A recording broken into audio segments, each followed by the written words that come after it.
Thank you very much. It's an honor to have President Zelensky of Ukraine, and we've been working very hard, very close. So we've actually known each other for a long time. We've been dealing with each other for a long time, and very well. We had a little negotiation spat, but that worked out great. I think for both countries, I think for the world, actually, beyond both countries. And we have something that is a very fair deal. And we look forward to getting in and digging and working and getting some of the rare earth. But it means we're going to be inside, and it's a big commitment from the United States, and we appreciate working with you very much. And we will continue to do that. We have had some very good discussions with Russia. I spoke with President Putin, and we're going to try and bring this to a close. It's something that you want and that he wants. We have to negotiate a deal.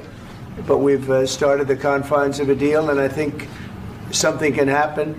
The big thing is the number of soldiers, mostly at this point, but soldiers being killed. You're losing thousands of soldiers. So on both sides, we're losing a lot of soldiers, and we want to see it stop.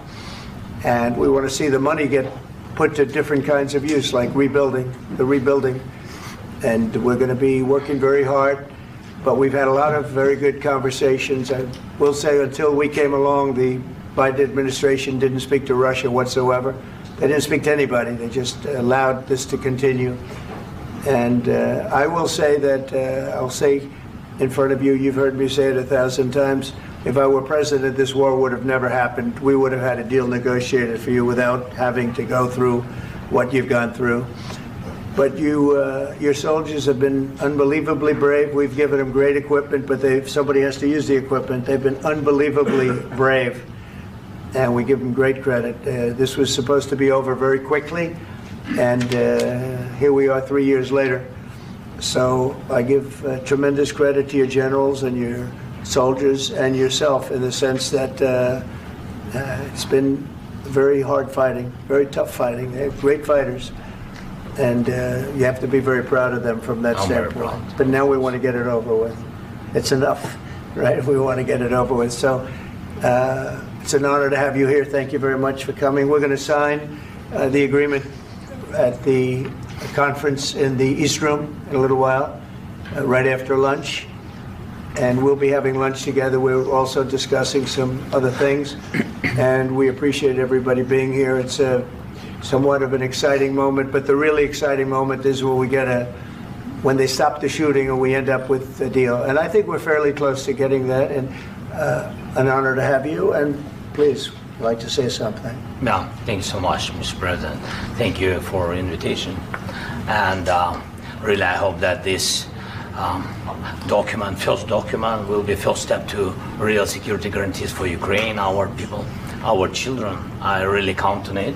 And of course, we count that America will not stop support. Really, for us, it's very important to support and to continue it. I want to discuss it with details further during our conversation, and of course, the infrastructure or security guarantees. Because for today, I understand what Europe is ready to do. And of course, I want to discuss with you what the United States will be ready to do.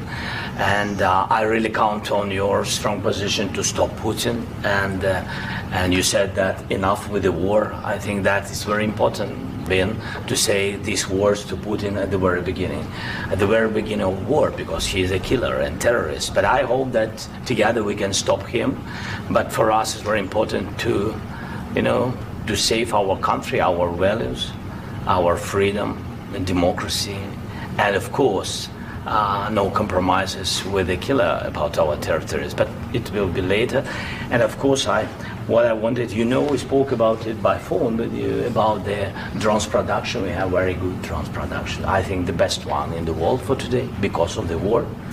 Yes, and of course, we need very much the air defense. You have the best air defense in the world, and really you helped us under attacks of Russians, and I want to speak how we can exchange the licenses. We're open to share the licenses of all our drones with you, of course, with the United States, and we need licenses for quick production of air defense. Even after the war, we need our nation to be calm, that we are secure. So that's why we need this air shield. And of course, about this I want to speak about the contingents. I think that France and UK already spoke to you, and we know that Europe is ready, but without the United States, they will not be ready to be as strong as we need. And the last point, last not least, about exchange, about our people and children. And you know that these crazy Russians, that they stolen 20,000 of children, Ukrainian children. They changed their names, they changed their families, relatives, and now they're in Russia. We want to bring them back, and really, it's a big dream, task, and goal for me, and our warriors. By the way, Mr. President, we exchanged, released more than 4,000 warriors from Russian prison, but there are thousands more in the prison. I wanted to share with you some images. How it's can I now? Yeah, please. Please. Some minutes, 1 minute, 1 minute. Just you to understand in what circumstances, in what situation they are, and what the attitude of Russia to our prisoners. That guys, just you before and after. And you see before and after, just you to understand. Now thousands of such guys, ladies and men, there, and that, so they don't eat, they beat them, and they do a lot of bad things. So out of, even during the war, there are rules. Everybody knows there are rules during the war. So these guys, they don't have any rules. You see that 50, 60 kilograms left, and a lot of such things. And I didn't want to show you what the changes with images of children, because I will just share with you. And I mean, it's looking tragic. Yep, that's tough stuff. I wanted very much to give you, and you see. Yeah. This is pastor, by the way. They stolen pastors because it's not Russian church. They stolen pastors and moved pastors to the prison. At the end of last year, we brought 3 pastors, and we could exchange them. And this is pastor, you see. Yeah, that's tough. Yeah. So I mean, this I wanted to show you, and this. So thank you very much. We want to get that ended, right? Yeah, of course. We And want. I think we will. And We have to, of course. do you have any questions, please? Mr. President. Thank you, Mr. President. With how much money is the U.S. going to put into the fund that is being created today, and how does this provide long-term security for Ukraine? Well, we don't know exactly how much, because we're going to be putting some money in a fund that we're going to get from the raw earth that we're going to be taking and sharing in terms of revenue. So it's going to be a lot of money will be made from the sale and from the use of raw earth. And as you know, our country doesn't have much raw earth. We have a lot of oil and gas, but we don't have a lot of the raw earth. And what we do have is protected by the environmentalists, but that can be unprotected. But still, it's not very much. They have among the best in the world in terms of raw earth. So we're going to be using that, using it for all of the things we do, including AI and including weapons and the military, and it's really going to very much satisfy our needs. So it's something that just worked out really well. We have a lot of oil, and we have a lot of gas, we have a lot, but we don't have raw earth. So this has just about every component of the raw earth that we need for computers, for all of the things we do. This puts us in great shape. And long-term security for Ukraine. How does this provide? I think they're going to have great luck. I think once we make the agreement, that's going to be 95% of it. They're not going to go back to fighting. I've spoken with President Putin, and I feel very strong. I've known him for a long time, and I feel very strongly that they're very serious about it, and we'll make a deal. And when the deal is made, I don't think we talk about security. Everyone's talking about the other day. All they talked about was security. I said, let me make the deal first. I have to make the deal first. I don't worry about security right now. We have to have a deal, because right now, last week, 2,000 soldiers died on both sides. 2,000, and they're losing 1,000, 2,000, 3,000 a week. So as we sit here and we talk, people are getting shot and dying on the battlefield. And you know, they're not American soldiers, but they're Russian soldiers and they're Ukrainian soldiers, and we want to be able to stop it. And we want to be able also to spend money on other things. We don't want to, this is a tremendous amount of money. And what the Biden administration did was terrible. They were giving money, but he had no security on the money. Europe, as you know, gave much less money, but they had security. It was in the form of a loan. They get their money back, and we didn't. And now, at least we're protected because the American taxpayer has to be protected too. But this is an incredible agreement for Ukraine because we have a big investment in their country now, and what they have, very few people have.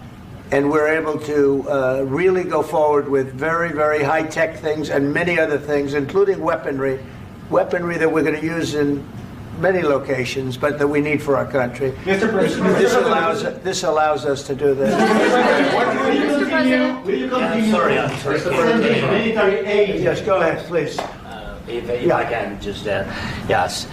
In the document, there is one of the very important points if we speak about business and investment. We never had LNG terminals in Ukraine. This document will open. I mean, the next document, but anyway, here we see in the framework, we see really goodwill for this. LNG terminals for us is very important, and I think for security of European continent. We have the biggest storage, gas storage. We have the biggest in Europe. Yes, yes, and we can use it.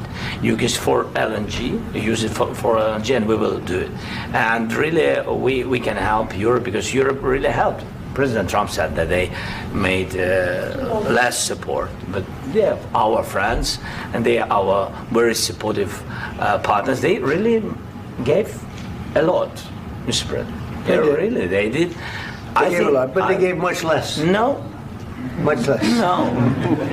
No. No. Okay. Okay.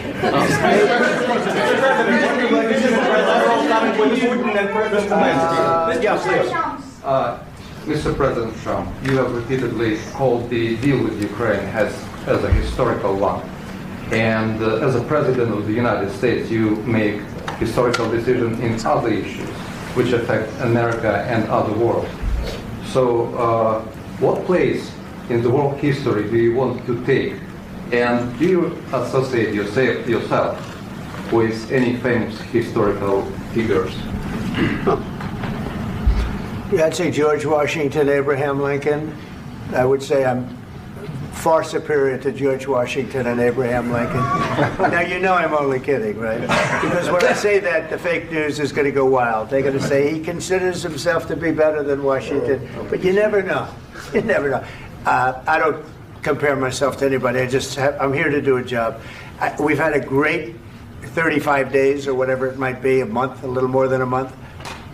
We've accomplished tremendous amounts. Not only this would be a very great achievement if we could get the war stopped and get them back to normalization. I think that's going to happen.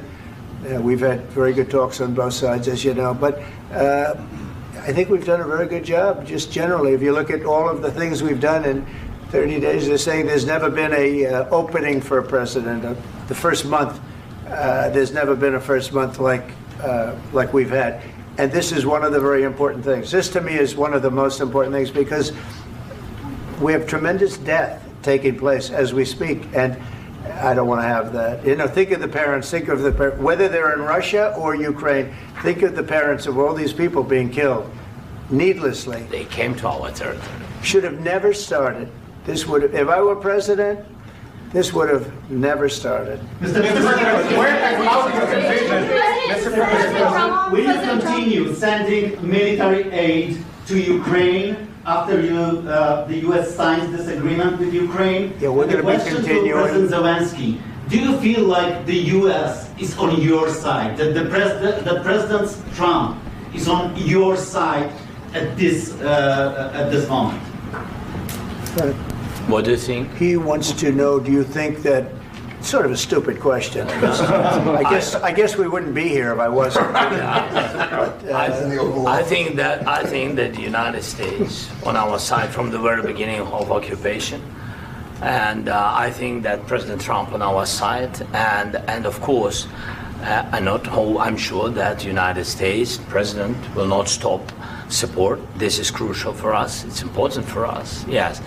And Putin, the president speaks about the people and the soldiers which are dying, but they came to our territory, they came to our land. They began this war, and they have to stop. And I think this is the question, with really the most important question. Can President Trump, I hope yes, with some other allies, to stop Putin, withdraw these enemies, our enemy, withdraw these troops from our land? And I think that you asked about the history, I think that if President, or when, he will stop Putin, if President Trump will bring peace to our country, I think he will be on this wall. We've had very, very good talks. What about military aid to Ukraine?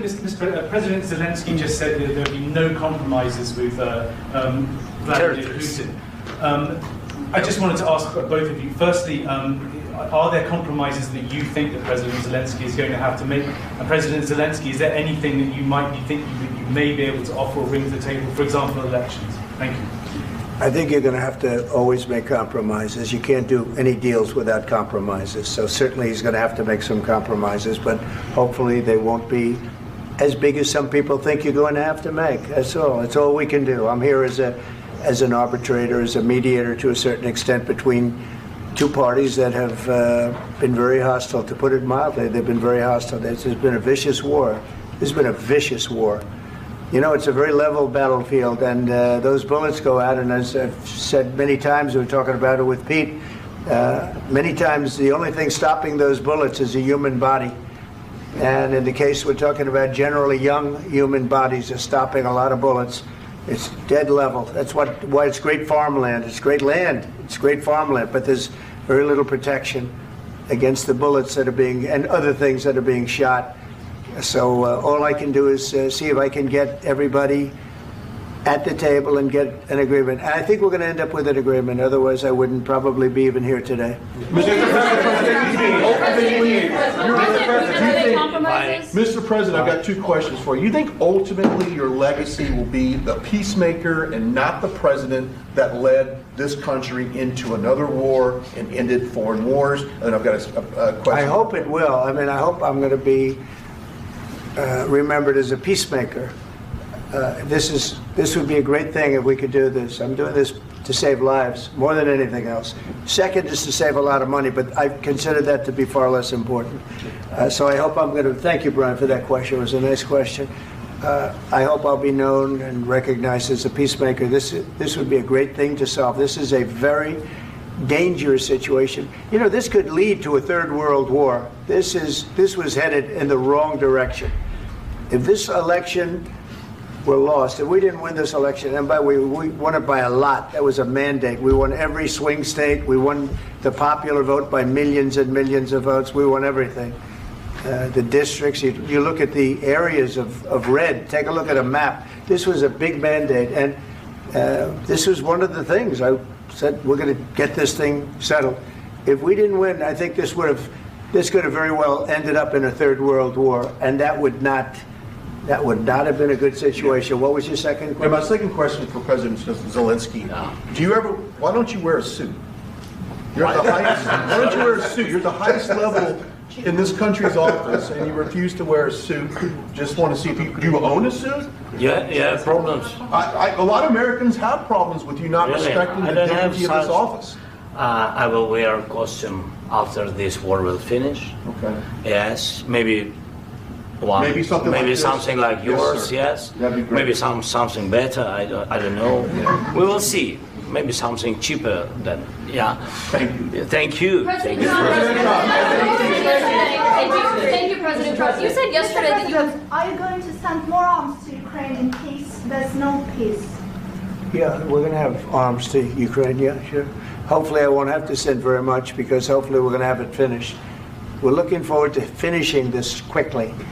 We're not looking forward to sending a lot of arms. We're looking forward to getting the war finished so we can do other things. But we very much appreciate the agreement, because we needed what they had, and we're treating, our country is now treated fairly. Biden didn't do that. He didn't know what the hell he was doing. This should have never happened. This should have never started. But you know, sure, the answer is yes, but hopefully we won't have to send much, because I'm looking forward to getting it done quickly, very quickly. Does that mean you'll provide security guarantees, Mr. President? I don't want to talk about security yet, because I want to get the deal done. You know, you fall into the same trap like everybody else. A million times you say it over and over. I want to get the deal done. Security is so easy. That's about 2% of the problem. I'm not worried about security. I'm worried about getting the deal done. The security is the easy part. Security is very nice. Everybody stopped shooting. And now will Europe put people there? I know France is going to. I know the UK is going to.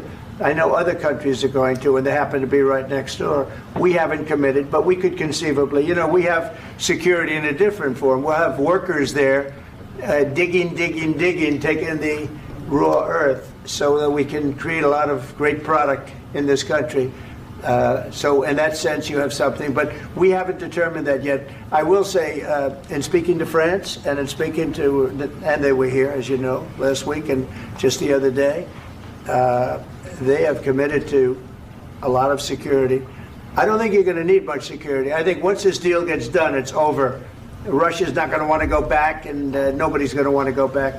When this deal ends, I really believe this deal is going to be over. Question?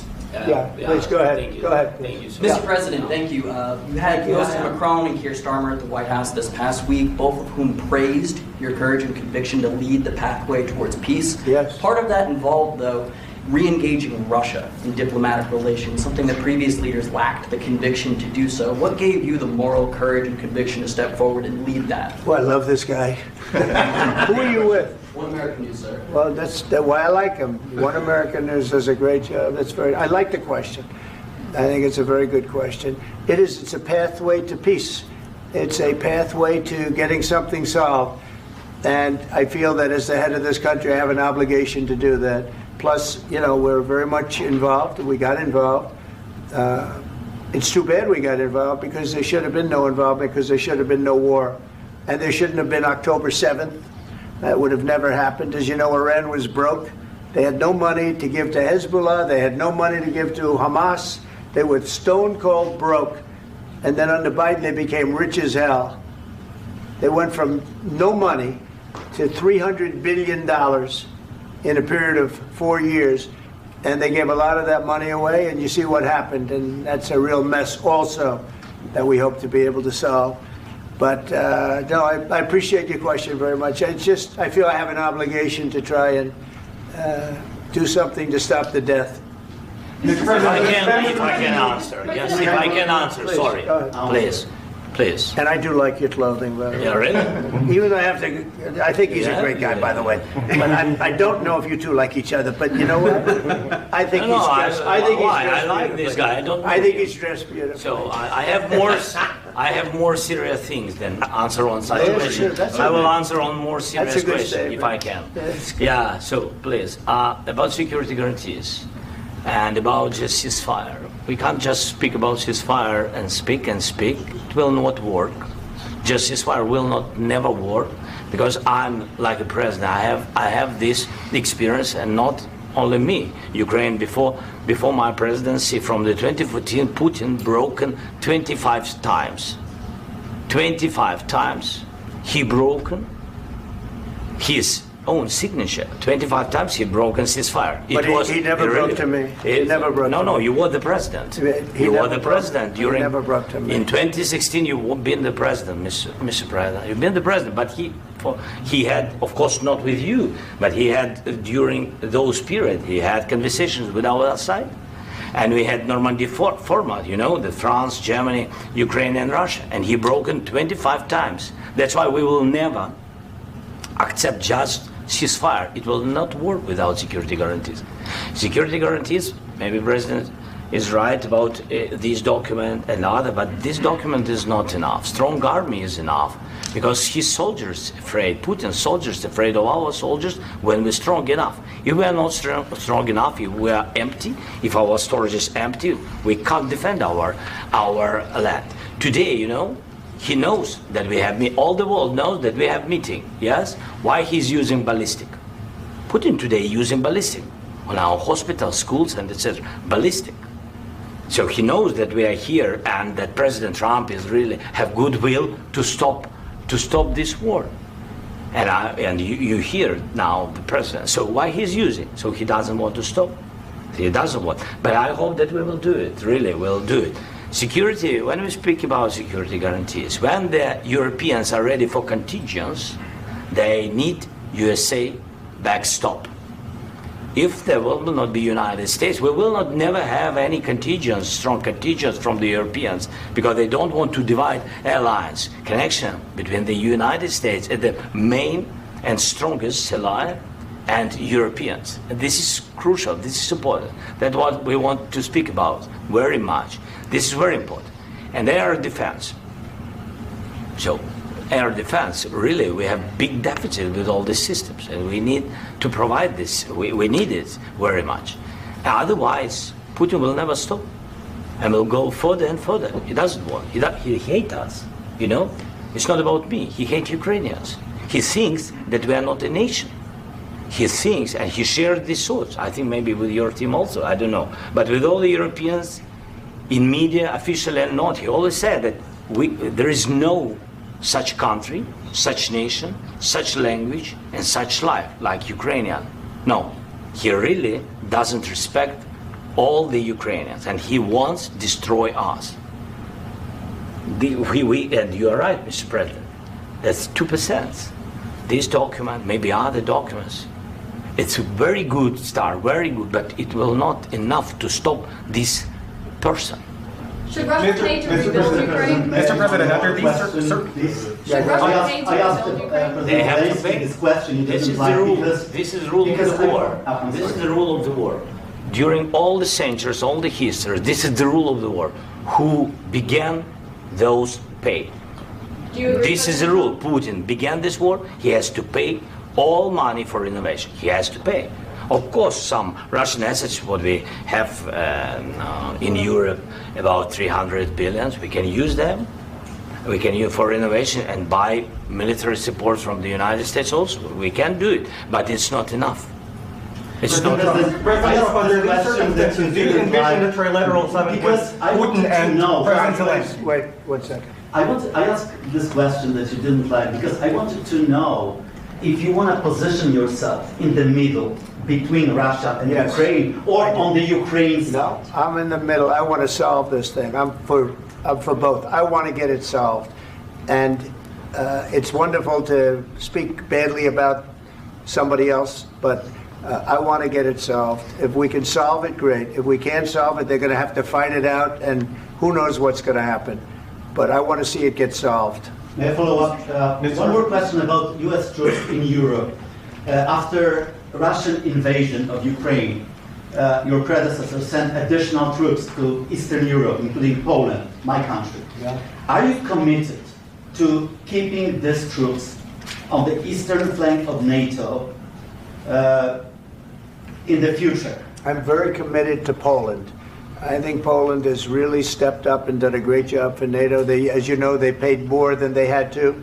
They are one of the finest groups of people I've ever known. I'm very committed to Poland. What about Baltics? Poland's in a tough neighborhood, you know. What about the Baltics?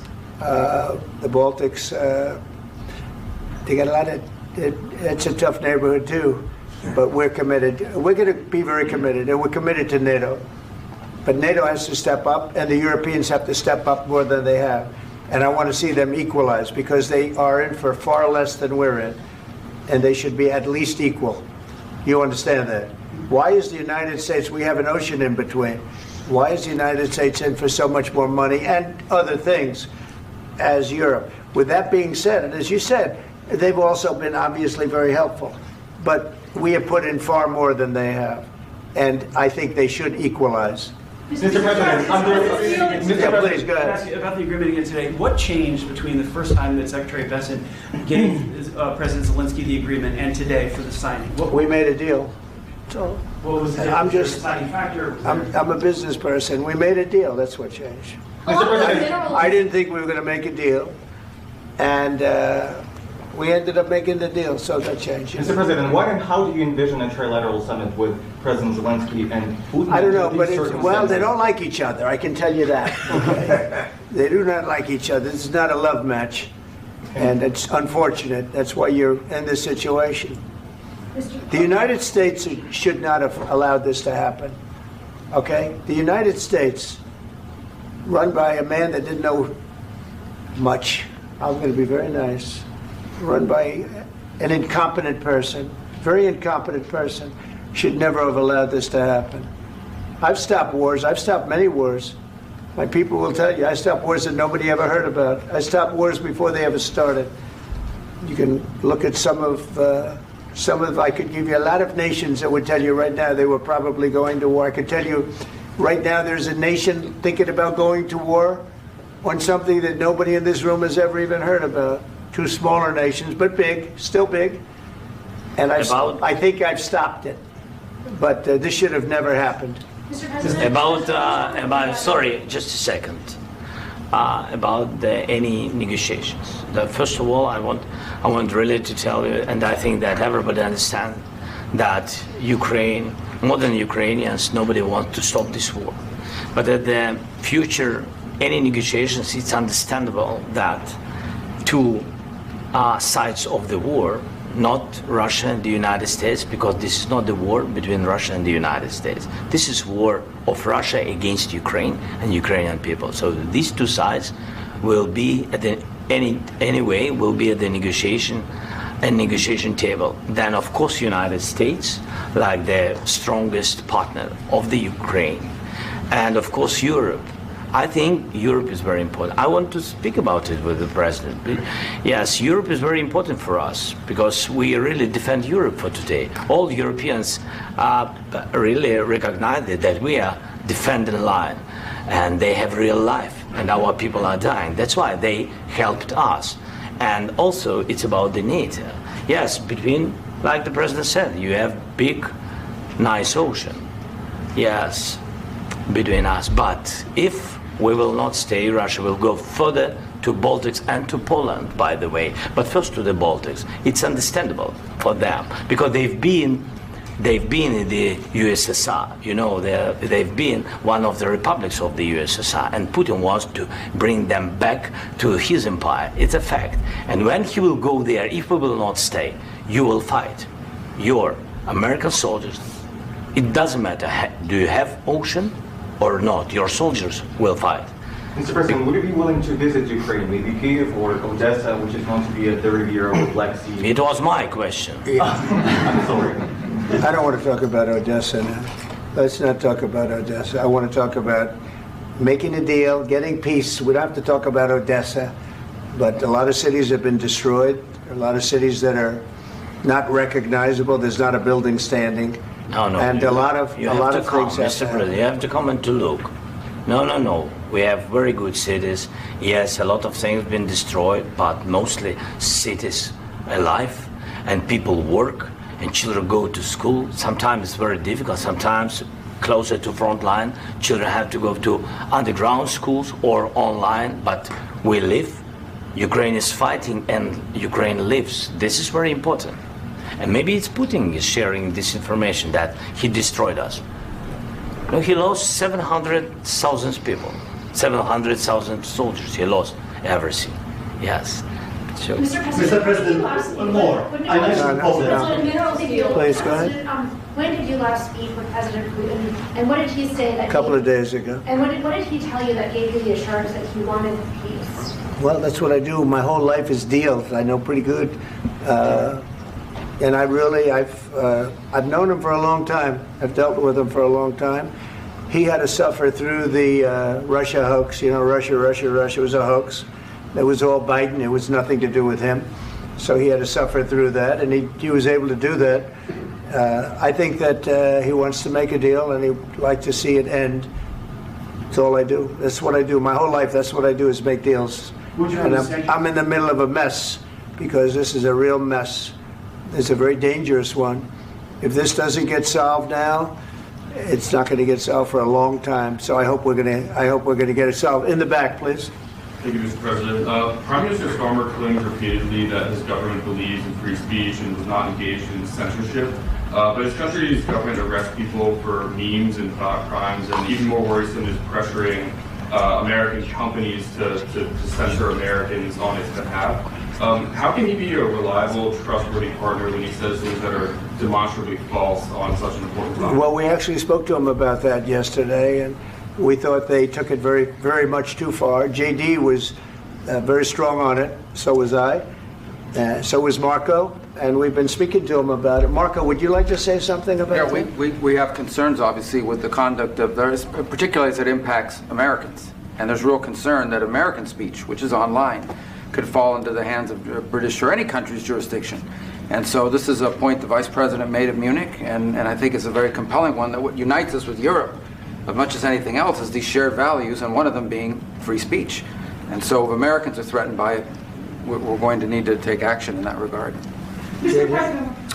It's actually a very important question. We spoke about this in detail with the Prime Minister, the Foreign Secretary, and others at lunch yesterday. And I know that Secretary of Commerce Lutnick followed up in private meetings last night. This is really important. We believe Americans have the right to speak their mind, even if we in this room disagree with them. They have the right to speak their mind in the public square, which is often online these days.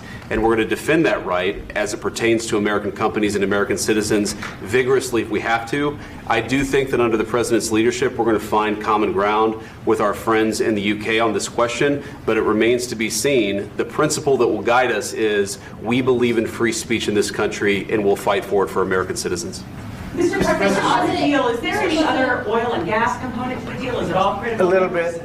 We'll see. On LNG? But we're not really looking for that so much. We got a lot. We have more than anybody in the world, by far. So no, we're not talking about it too much, but a little bit. I think it affects also, but for the most part, no. And sir, is there any agreement from Ukraine to purchase U.S. LNG as part of the deal, or is that on the table at all? No, we don't need that. Mr. President, I just wanted to ask you about, you just mentioned that you'd spoken to Vladimir Putin a couple of days ago. Just to be clear, that's a new call, not the one that you... I've spoken to him on numerous occasions. Okay, and how was the latest call? What did you discuss? How did it go? Are you serious with that question? I am. I'd love to know. It went well. I think we're going to have a deal. On the minerals deal, Mr. President, some of those minerals are in the east of Ukraine, not far from the front lines and in areas that Russia has occupied. Will you direct President Putin to withdraw his forces from those areas if there's U.S. interest? Well, we'll take a look at the time. We have a lot of area. It's a very big area we're talking about, so we'll take a look. I'll study that and I'll see. And who would protect those minerals if they are U.S. interests? Would that be Ukrainian forces? They'll be protected. European The agreement forces? will protect them.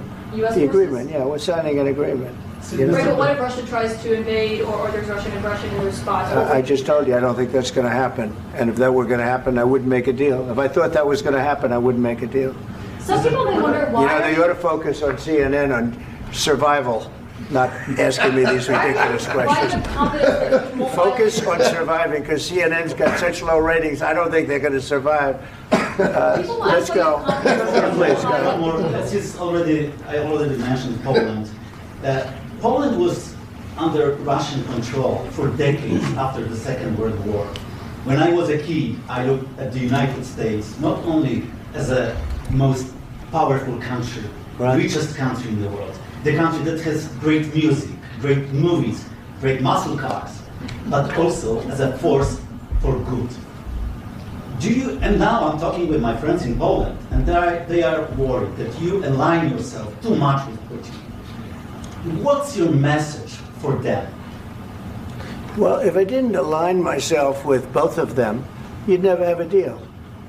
You want me to say really terrible things about Putin and then say, "Hi, Vladimir, how are we doing on the deal?" That doesn't work that way. I'm not aligned with Putin. I'm not aligned with anybody. I'm aligned with the United States of America. And for the good of the world, I'm aligned with the world.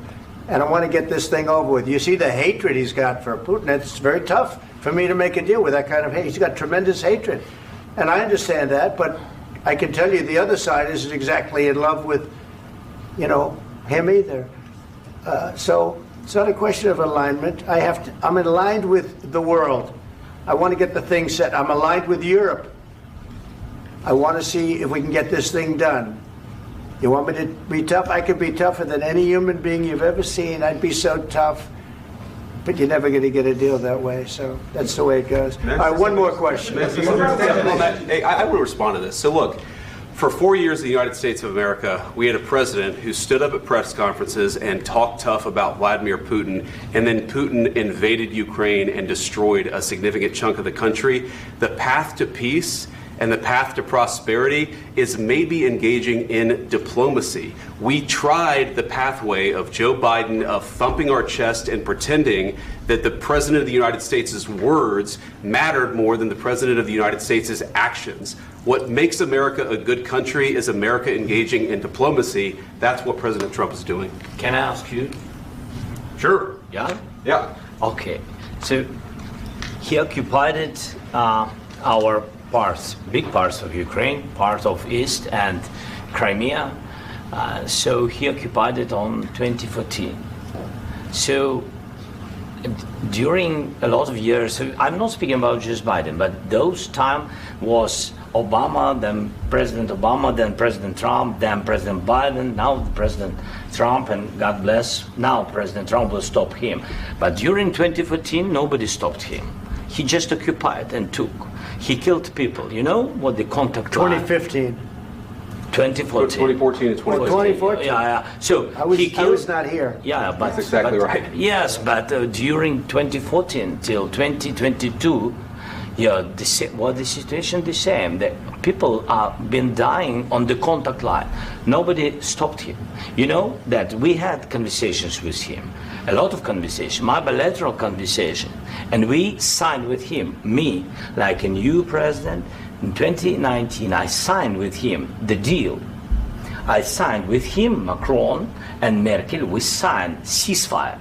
Ceasefire. All of them told me that he will never go. We signed with him with gas contract.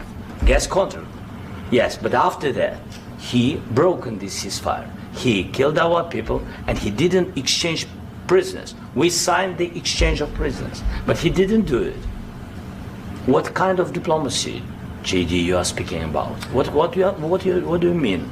I'm talking about the kind of diplomacy that's going to end the destruction of your country. Yes, but if you Mr. President, with respect, I think it's disrespectful for you to come into the Oval Office and try to litigate this in front of the American media. Right now, you guys are going around and forcing conscripts to the front lines because you have manpower problems. You should be thanking the President for trying to bring an end to this conflict. Have you ever been to Ukraine? That you say what problems we have?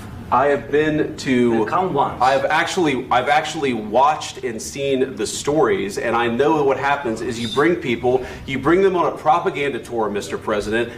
Do you disagree that you've had problems bringing people into your military? And do you think that it's respectful to come to the Oval Office of the United States of America and attack the administration that is trying to prevent the destruction of your country? A lot of questions. Let's start from the beginning. Sure. First of all, during the war, everybody has problems, even you, but you have nice ocean and don't feel now, but you will feel it in the future. God bless. You don't know that. God bless. God bless. You will not have a war. Don't tell us what we're going to feel.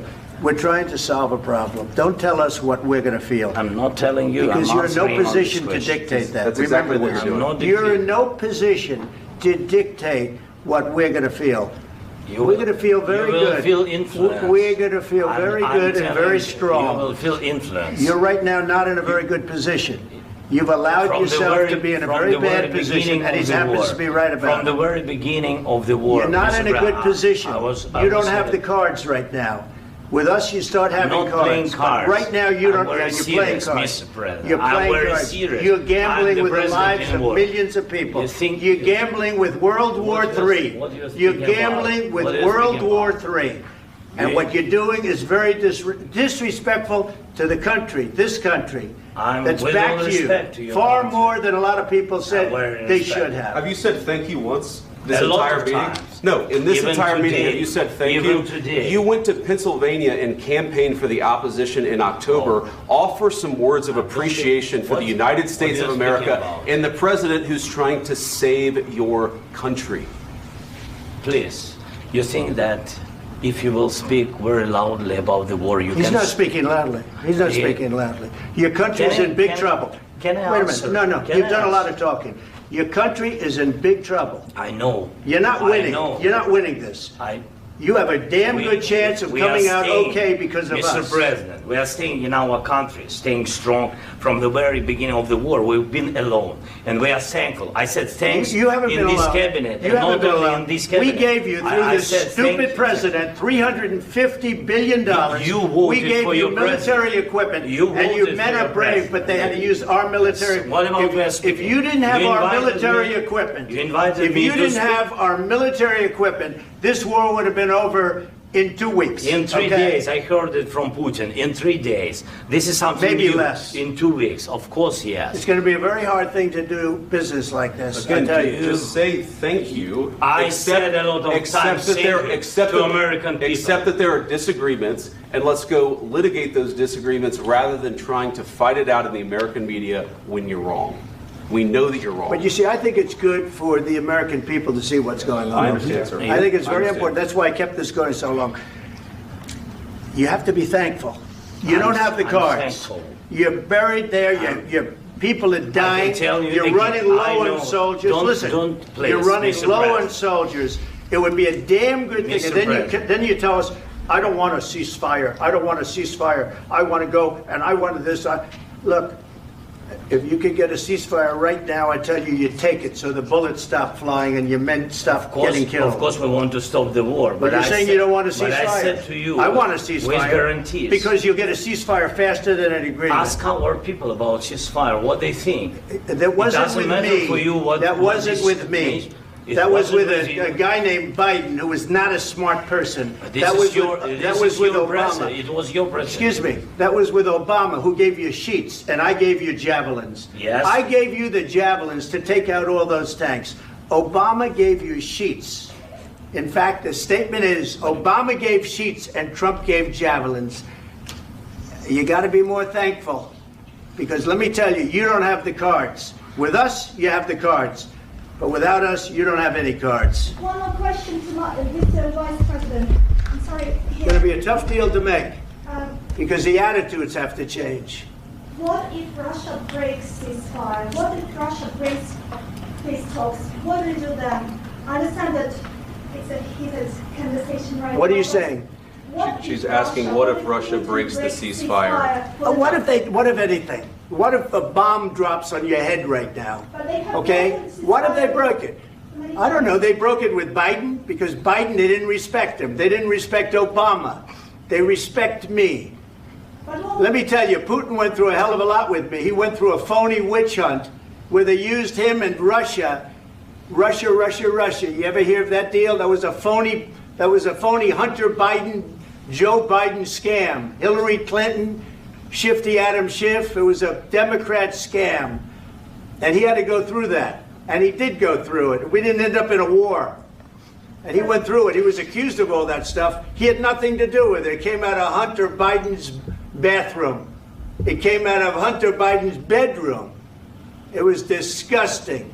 And then they said, oh, the laptop from hell was made by Russia. The 51 agents.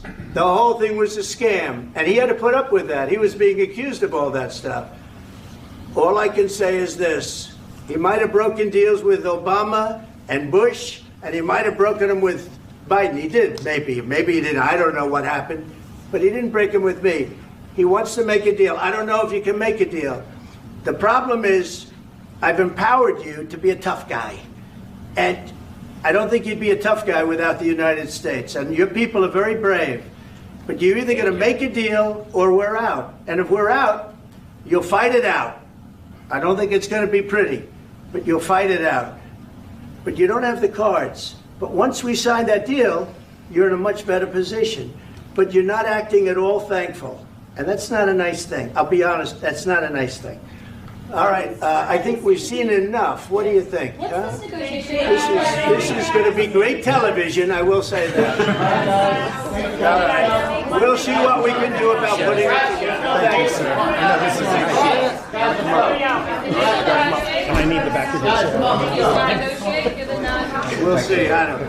All right, guys, come on. Wait, President. Hey, let's go. go. Guys, come on, let's move, please.